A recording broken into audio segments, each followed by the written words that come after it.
Welcome back नाज़रीन, आप देख रहे हैं जवाब हमले के मियां तारिक के साथ। नाज़रीन इकराम, गुफ्तगू का सिलसिला जारी है। सफदर अब्बासी साहब मेरे साथ मौजूद हैं, हुमायूं उस्मान साहब मेरे साथ मौजूद हैं। एक चीज आपको बताता चलूं कि आज जो है फखरुद्दीन जी इब्राहिम साहब ने, फखरू भाई ने चीफ इलेक्शन कमिश्नर का जो है हलफ भी उठा लिया है। Chief justice of Pakistan Iftikhar Mohammad Chaudhry साहब ने उनसे हलफ लिया है। नाज़रीन, दो चीजें आपको बताता चलूं कि इस साल के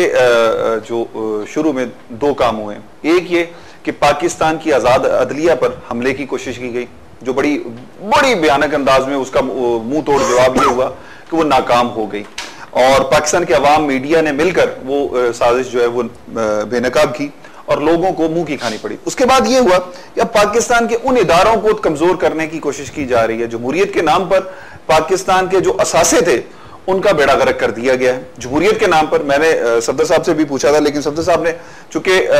पॉलिटिकल प्रोसेस के आदमी हैं, सियासी आदमी हैं, तो उनका वो वाकई इससे बड़ी अभी उम्मीदें उनको मौजूद हैं कि वो वाकई शायद इस सिस्टम से कोई अच्छी उम्मीद चाहते हैं कि रोशनी की कोई किरण निकल सकती है जो आगे आने वाले दिनों में पाकिस्तान को तरक्की की तरफ ले जा सकती है। लेकिन इन हुक्मरानों से, इन सियासतदानों से शायद हमें कोई उम्मीद नहीं, कि पाकिस्तान के अवाम भी इस वक्त ना उम्मीद हो चुके हैं। लेकिन वो 2-4%, 5% या 6% लोग जो दीवाने हैं, जियाले हैं, मतवाले हैं, या वो लोग जो सियासी जलसों में जाकर अपने लिए कोई तफरीह का सामान ढूंढते हैं, उनके लिए तो शायद इस जमहूरी सिस्टम में कोई मौजूद बचत हो, वरना इस जमहूरियत ने पाकिस्तान को खोखला कर दिया। सफदर साहब, एक चीज जरूर पूछूंगा, हमने नया सेटअप या नए इलेक्शन की तरफ जाते हैं फॉर एग्जांपल, और अगर यही लोग इलेक्शन करवाते हैं तो आप समझते हैं कि क्या फेयर इलेक्शन हो सकते हैं? देखिए, मैं समझता हूं कि जो जिस तरीके से चीफ इलेक्शन कमिश्नर के हवाले से एक अच्छी पेशरफ्त हुई है, जिसके अंदर तमाम सियासी जमातों ने इसको एक्सेप्ट किया है, इसी तरह की एक देखें अब न्यूट्रल केयरटेकर कैबिनेट की जरूरत है जी, जिसके अंदर तमाम जमातें किसी चीज पे पाकिस्तान में मुत्तफिक हो सकते हैं, ऐसी बात भी नहीं, पाकिस्तान में लोग नहीं है। सवाल ये पैदा होता है कि जी यकीनन ये जो गुज़िश्ता 4-4.5 साल के अंदर जो कुछ भी हुआ है, जमहूरी हुकूमत थी, जरूर अपने आप को जमहूरियत कहती है, इलेक्टेड है, लोगों ने उसको वोट दिया, लेकिन लोगों को डिलीवरेंस नहीं हो सकी। वो चीजें जो कि पाकिस्तान पीपल्स पार्टी से जो उम्मीदें लोगों की थी वो पूरी नहीं हो सकी हैं, और जो है पहली दफा शायद पाकिस्तान पीपल्स पार्टी की क़यादत के अंदर एक नाउम्मीदी पैदा हुई है अवाम के अंदर। इस पर कोई शक नहीं, मैं इसको डिफेंड करने की कतन कोई कोशिश नहीं कर रहा, लेकिन सवाल ही पैदा होता है कि आज हम 4-4.5 साल के बाद उस नहज पे पहुंचे कि जहां पे हमें या तो एक हम जा रहे हैं कि या तो ये कि हम आज, मैं समझता हूँ आज खड़े होकर पीपल्स पार्टी की क़यादत तमाम जमातों को इकट्ठी करे और हमें एक इलेक्शन की तरफ चले जाए, और उसमें यकीनन बहुत सी चीजों को शायद पीपल्स पार्टी को खुद गिवन करना पड़ेगा एक सिस्टम की बगा के लिए। उसके अंदर फिर अवाम के ऊपर है कि जो किसको वोट दे, अवाम वोट न दे, अवाम वोट न दे, अवाम अपनी मर्जी के कोई और नुमाइंदा को ऑन बोर्ड लेना चाहिए पीपल्स पार्टी को। पार्लियामेंट्री और एक्स्ट्रा एक चीज बात यह है कि पीपल्स पार्टी ने पिछले 4.5 सालों में जो रिकंसिलिएशन की पॉलिसी पे अमल करते हुए जो काम किया है, उसको आप क्या कहेंगे? देखिए, वो रिकंसिलिएशन की जो बात है वो तो एक सिलेक्टिव इत्तेहाद है ना, वो तो लोगों की अपने जरूरियात, आज मफादात पाकिस्तान पीपल्स पार्टी मफादात का नाम है, बिल्कुल मफादात के नाम है, मुनाफकत की गई है पाकिस्तान के अवाम के साथ, ऑनेस्टली मुनाफकत की गई है। सवाल ही पैदा होता है कि ये जितने भी इत्तेहाद है ये तो उल्टा पीपल्स पार्टी को डैमेज कर रहे हैं, और ये गालिबन जरदारी साहब ने अपनी जाती प्रोटेक्शन के लिए उनको आगे रखा हुआ है, वरना तो पीपल्स पार्टी से तो कोई ताल्लुक नहीं है। काफरी का पंजाब में क्या पीपल्स पार्टी से, या मादक के साथ एमक्यूएम का पीपल्स पार्टी से क्या ताल्लुक है इनके अंदर, या जनाब एनपी और पीपल्स पार्टी के अंदर शदीद मुखासमत है खैबर पख्तूनख्वा के अंदर, तो ये तो इत्तेहाद तो बुनियादी तौर पे पीपल्स पार्टी के अपने वर्करों को जो है तबाह करके उन्होंने रख दिया, और एक सीरियस किस्म की जो है एक बहरान, जो है शुनाख्त का बहरान पीपल्स पार्टी के अपने कारकुनों में पैदा हो चुका है। तो ये इत्तेहाद तो जो है मुफाहमत के नाम पे एक मुनाफकत का एलिमेंट था, पर सवाल ये पैदा होता है आज, अब जब 4-4.5 साल गुजर चुके हैं, तो अब क्या, जिस मैं फिर कहूँ टाइम नहीं है, टाइम शॉर्ट है, बहुत कम टाइम रह गया है। मैं ये जनवरी से ये बात कर रहा था और मैं बारहा ये कह चुका था कि जी टाइम बहुत कम है, आप मेहरबानी करा करके ये नेगोशिएशंस करें पार्लियामेंट्री ऑपोजिशन और एक्स्ट्रा पार्लियामेंट्री ऑपोजिशन का, क्योंकि बहुत से वो लोग पार्लियामेंट से बाहर बैठे हैं। इमरान खान साहब हैं, अपने जमात इस्लामी हैं, नेशनलिस्ट हैं सिंध के, नेशनलिस्ट हैं बलूचिस्तान के, नेशनलिस्ट हैं फ्रंटियर्स के, जिन्होंने इलेक्शन का बॉयकॉट किया, वो पार्लियामेंट से उन्होंने अपने आप को ऑप्ट आउट किया, तो उनको जरूरत इस बात की है कि इनको लेकर और एक ऐसे हम उसकी तरफ जाएं जहां पे हम कर सके। लेकिन मैं फिर आपको कह रहा हूं, मैं बिल्कुल हुमायूं साहब की बात, उन्होंने एक डेडलाइन दे दी, यकीनन उनकी कोई इन्फॉर्मेशन होगी, लेकिन मैं ये बड़े तवातुर से ये बात कहता चला रहा, तो मैं आज भी महसूस करता हूं कि अगर इन्होंने ये इसको जल्दी से कोई फैसला करने की कोशिश नहीं की और ये कन्फ्रंटेशन जो अदलिया के साथ चल रही है इसको अगर बढ़ाया गया तो यकीनन जो है ना फिर शायद इस सिस्टम के ऊपर जो है। मैं हुमायूं से एक चीज पूछता हूं, हुमायूं क्या होगा नया सेटअप, क्या नए सेटअप में क्या होने जा रहा है, और नए सेटअप में जो लोग आएंगे क्या वो पैट्रियट पाकिस्तानी होंगे या वो भी लूट मार के फिर वो भी पाकिस्तान से निकल जाएंगे? नहीं मियां साहब, जहां तक मैं समझता हूं कि नए सेटअप में जिन लोगों के नाम अभी जेर बहस चल रहे हैं और मैं वो उनके बारे में जो जाती मेरी राय है कि वो मुहब्बे वतन पाकिस्तानी है और पाकिस्तान में एक ऐसा सेटअप आने जा रहा है, क्योंकि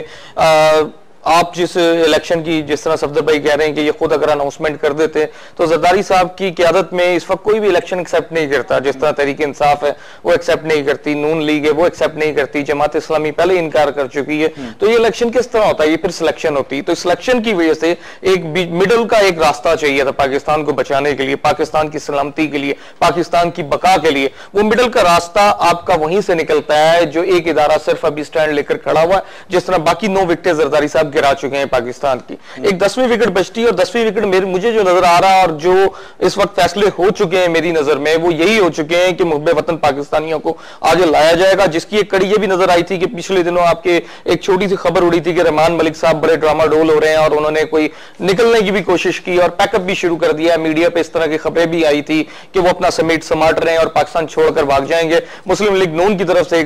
डाली गई थी कि जी इनका नाम ECL में डाला जाए क्योंकि बहुत जल्द पाकिस्तान छोड़कर भागने वाले हैं। तो ये उसी की कड़ियां हैं कि जो नया सेटअप आएगा वो बड़ा सख्त एहतसाब करेगा और पाकिस्तानी अवाम की उमंगों के मुताबिक करेगा और उस कटारे में सारे मुनाफिकीन को इकट्ठा किया जाएगा और इकट्ठा करने के बाद जो अहम सतून है मीडिया उससे कहा जाएगा कि भाई आओ अब इनका फैसला करो कि इनके साथ क्या करना है जिन्होंने पाकिस्तान का खाना खराब किया 4.5 साल में। और ये लोग अगर ये समझते हैं कि ये शहीद हो जाएंगे जमहूरियत का नाम लेके, वो बाबा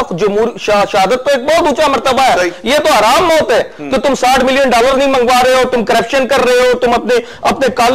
जो काले करतूत है उन पर पर्दा डालने की कोशिश कर रहे हो और उसके बाद कहते हो हमें शहादत मिलेगी। कभी शहादत नहीं मिलेगी, तुम्हें हराम मौत मिलेगी और तुम्हारा एहतसाब सख्त होगा। एक चीज, पाकिस्तान की आवाम जमहूरियत के हामी है, क्या पाकिस्तान की आवाम उस नए सेटअप को एक्सेप्ट कर लेंगे? मियां साहब, मैं नहीं मानता कि पाकिस्तान की अवाम जमहूरियत की हामी है, क्योंकि पाकिस्तान की अवाम जो चला जाता है उसके बाद अक्सर आमरीत भी गई है तो ट्रकों के पीछे तस्वीरें लगा के कहते हैं जी तेरे जाने के बाद तेरी याद आई। पाकिस्तान की अवाम रोटी के पीछे भाग रही है, पाकिस्तान की अवाम को 2 वक्त की रोटी मुयसर नहीं है। पाकिस्तान की अवाम कहेगी जो 2 वक्त की रोटी इज्जत से देगा, जो करप्शन को पर्दे नहीं डालेगा बल्कि करप्शन का एहतसाब करेगा, चाहे वो किसी भी सूरत में हो, पाकिस्तान की अवाम उसको खराज तहसीन पेश करेगी। पाकिस्तान की अवाम उसको खराज तहसीन पेश करेगी जो पाकिस्तान के मफादात का ख्याल रखेगा, पाकिस्तानी अवाम के मफादात का ख्याल रखेगा, अपनी जेबों को नहीं भरेगा। ये मियां तारिक साहब आप लिख लें, पाकिस्तानी उसके साथ होंगे। सफदर भाई, एक चीज वही सवाल आपसे करूंगा कि पाकिस्तान के अवाम कोई नया सेटअप, कोई पूरी सेटअप, कोई केयर टेकर सेटअप कबूल कर लेंगे कि पाकिस्तान में कोई इंपोर्ट शुदा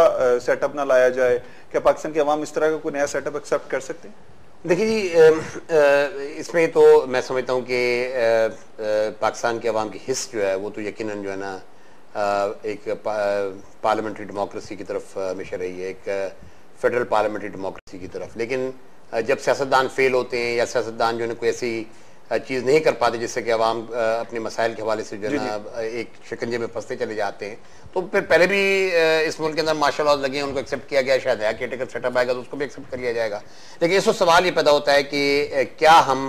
मैं यकीनन जो है इस बात पे हुमायूं साहब से मुत्तफिक हूँ कि काफ़ी टाइम गुजर चुका है और काफ़ी डिले इतनी हो चुकी है कि हाँ ये मुमकिन था कि जरदारी साहब खुद एक इलेक्शन की तरफ जाते और अपने रोल को जो है महदूद करते बहैसियत सदर के, तो एक मुमकिन था, मुमकिनात में था। लेकिन अब सवाल ये पैदा होता है कि जी अगर हम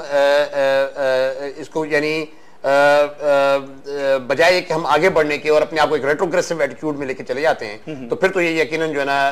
जो इस वक्त की जो जमहूरियत है इससे या इस वक्त का जो भी पार्लियामेंट्री सिस्टम है इसने यकीन अवाम को डिलीवर नहीं किया। लेकिन मैं फिर भी ये कहूंगा कि हिस्स अवाम की फेडरल पार्लियामेंट्री डेमोक्रेसी के साथ है, लेकिन अगर सिस्टम्स डिलीवर नहीं करते तो फिर जहां पहले बहुत सी चीजों को एक्सेप्ट किया गया इस मुल्क की अवाम की तरफ से शायद किसी और चीज को नजरिया जरूरत यानी काम करेगा और पाकिस्तान के अवाम को वो चीज जो एक्सेप्ट। देखिए मैं आज भी ये शायद समझता हूं कि जी पता नहीं क्यों कि जी ये 5 दिन की 6 दिन या 7 दिन की बात करें, मैं आज भी समझता हूं कि अगर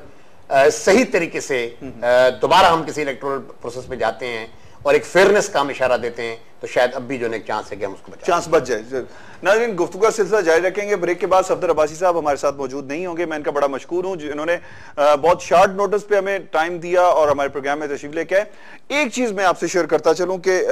ब्रेक के बाद जब वापस आएंगे तो हुमायूं उस्मान साहब से नए सेटअप पे भी बात करेंगे और जो जमहूरियत के जरिए पाकिस्तान के अवाम से इंतकाम लिया गया है उस पर भी बात करेंगे। कुल के आज जरा बात होगी कि ताकि पाकिस्तान के अवाम को पता चले कि उनके साथ हो क्या रहा है। हमारे साथ रहिएगा।